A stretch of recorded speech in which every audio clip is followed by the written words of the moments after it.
Hi my friends, Lucy here, live from the not actually live. Today I am bringing you 7 life hacks from the Homestead. These are life hacks that everybody who wants to be healthy and happy should know.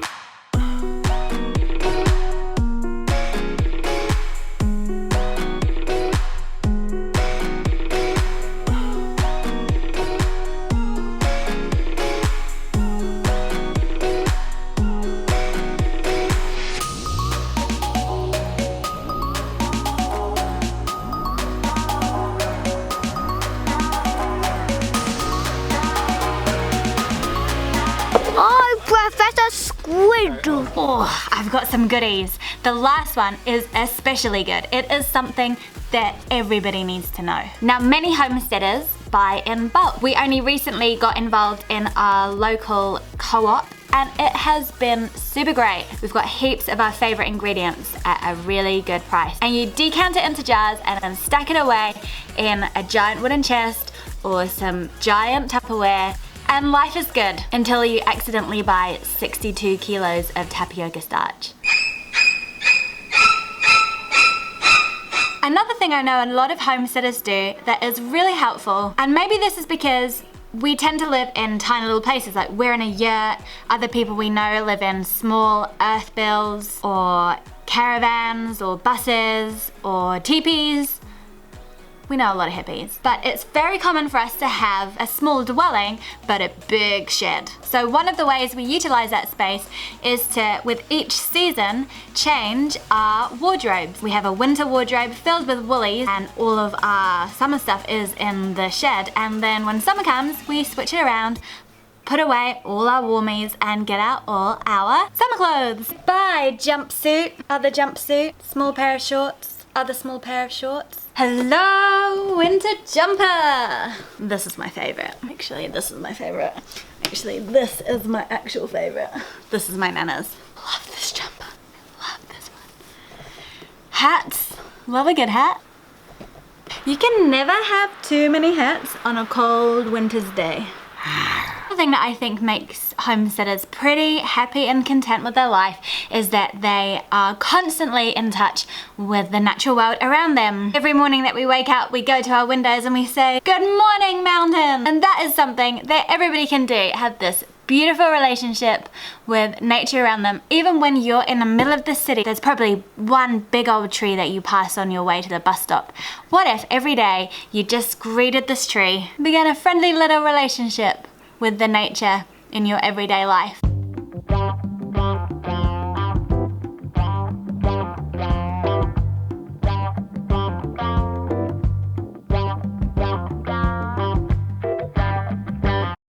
So awkward. You know when you don't know what side to go for and you end up like kissing their ear? Another thing that keeps us pretty healthy, I reckon, is all the dirt in our lives. We're always out there building something, caring for animals, digging around, gardening, and all of that mud is so healthy for our bodies. Authors of a recent book about the amazing properties of dirt, Dr. Weinstock and Dr. Elliott, say that children who grow up on farms, who are frequently exposed to worms and other organisms from farm animals, are much less likely to develop allergies and autoimmune diseases. So dirt is good. Stop washing so much. Do what you can to embrace more of that healthy, natural, earthy stuff in your life. See my little daffodils coming through? It's so good. You really want to get as much of this as you can into your system.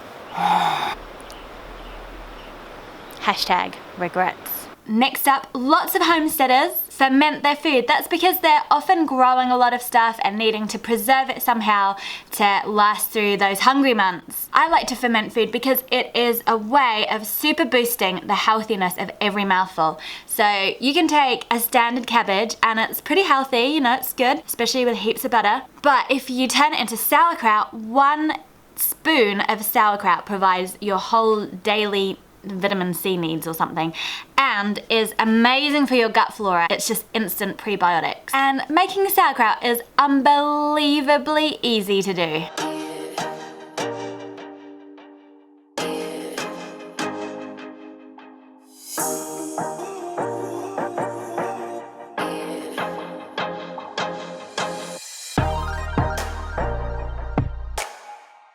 Take a leaf from the outer and push it down to cover, kind of like a lid, so it doesn't go moldy. And now that's going to produce its own liquid, and it will start to ferment within 3 days, but the longer you leave it, the tastier it's going to be. And you can pretty much ferment anything this way. I recently fermented some Jerusalem artichoke, which is a total winner. It's delicious, but it keeps going black on the top, which is pretty gross. So kind of just have to eat it all at once. Fizzier the better. One of the things that I think keeps homesteaders pretty happy is living according to the seasons. I think living seasonally is like a secret ticket to a happy human life. Despite having really good solar power now, we are still trying to do this in the evening, so recognize natural circadian rhythms. So now that it's winter, we are trying to kind of turn things off earlier, have a little bit of low lighting and candlelight in the evenings. And then when summer comes around, you know, it's light until 10, and then we'll just keep having fun until we hit the wall. I'm a big believer that in our year we're kind of meant to have a big season of hibernating, of sleeping lots, and then a big season of just having fun and staying up late until the sun goes down. So just try it, turning off the electricity and living by candlelight for a few evenings a week. I'm just a poor boy, I need no sympathy. Another super simple hack that I reckon people would get a lot out of is making their own apple cider vinegar. We use apple cider vinegar for everything from cleaning to salad dressings. I even use it as a conditioner because it's really good at getting rid of tangles, and it is so expensive in a shop, and it costs like 3p to make. And you know how many apple cores you have in your life, or little bits of apple peelings and scraps that the kids don't like to eat. I just fill a jar up half with apple scraps, and then I put in 1 teaspoon of sugar and then fill it up with water. And I'm gonna leave it like this for 2 weeks, stirring it every day. And then after 2 weeks, I'm gonna filter out the actual apple chunks and leave it for another 2 weeks. And in 4 weeks, it's gonna be completely done. This is one I started a little while ago. I need to sieve out the apple for that one. Okay, now for my absolute favorite life hack. It's something everyone should know, particularly people that find it very tricky to open jars. I spent so many years of my life getting really freaking frustrated that I couldn't open all the jars. And homesteaders have got a lot of jars in their life because we pickle everything.